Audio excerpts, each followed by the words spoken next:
Hey guys, আমি Swarnanka and welcome to the new episode of my channel. তো এখন আমি ভিডিওতে শ্রী টু সিনেমার ডে 3-তে বক্স অফিস কেমন কালেকশন করলো সেটা নিয়ে কথা বলবো। তো শনিবার দিন এই সিনেমাটার বক্স অফিস কালেকশন কিন্তু যথেষ্ট ভালো হয়েছে এবং আগের দিনের তুলনায় অনেক বেশি সুন্দর এবং একটা পারফেক্ট হয়েছে। এই সিনেমাটা তৃতীয় দিনে টোটালি যে নেট বক্স অফিস কালেকশন করেছে হিন্দিতে ইন্ডিয়াতে, সেটা হচ্ছে 43,70,00,000 টাকা এবং টোটাল 3 দিনের নেট বক্স অফিস কালেকশন কি দাঁড়িয়েছে 145,40,00,000 টাকায়। মানে আর 5 কোটি হলে 5 কোটির কিছু কম, মানে 4,02,00,000 হলে মোটামুটি এটা 150 কোটির ঘরে ঢুকে যাচ্ছে। তো কতটা দারুণ একটা কালেকশন হয়েছে 3 দিন, এটা কিন্তু ভাবনা চিন্তার বাইরে।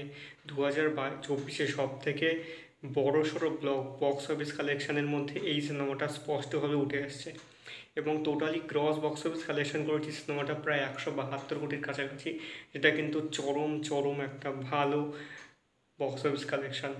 এবং এই কন্টিনিউটি রবিবার তো অবশ্যই থাকবে। রবিবারে মানে আজকে একটা ম্যাসিভ বক্স অফিস কালেকশন হয়েছে শোনাই যাচ্ছে, তারপরে সোমবার দিনেও কিন্তু একটা ম্যাসিভ হলিডে রয়েছে, সেখানেও কিন্তু এই সিনেমাটা একটা দারুণ কালেকশন করতে যাচ্ছে।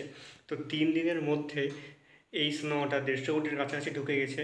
রবিবারে এই সিনেমাটা কমপক্ষে 190-এর কাছাকাছি ঢুকে যাবে এবং 5 দিনের মধ্যে মানে ফার্স্ট উইকেন্ডে তো 200 কোটির কাছাকাছি ঢুকে যাচ্ছে এবং 5 দিনের মধ্যে 220 থেকে 230-35 কোটির কাছাকাছি চলে যেতে পারে এই সিনেমাটার নেট বক্স অফিস কালেকশন এবং গ্রস বক্স অফিস কালেকশনে 250 কোটির বক্স অফিসকে পার করে যাবে।